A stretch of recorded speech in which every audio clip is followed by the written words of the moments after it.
Elle se fait appeler Sarah.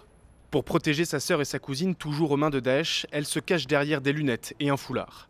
Son calvaire a commencé il y a plus d'un an. La jeune Yazidi de 27 ans prépare son mariage dans son village du Sinjar, au nord-ouest de l'Irak. C'est le jour qui m'a le plus marqué. C'était la première fois qu'on voyait les gens de Daesh. Ils étaient plusieurs centaines, c'était horrible. Dès le premier jour, ils ont tué beaucoup d'hommes. Nous, les femmes, on a été capturés avec les bébés.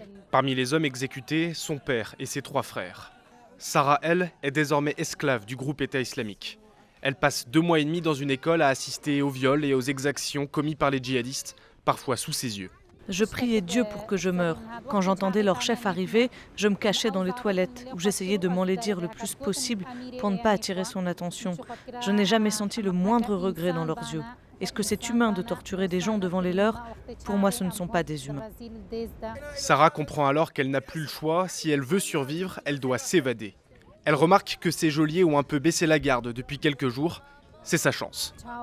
En tout, on était 9 femmes et 8 enfants en bas âge. On avait préparé du scotch pour fermer la bouche des enfants qui pleuraient. On a marché pendant 10 heures, dans la nuit. Je me suis sentie libre au moment où on a entendu parler les Yazidis au Mont Sinjar. J'ai ressenti une joie indescriptible.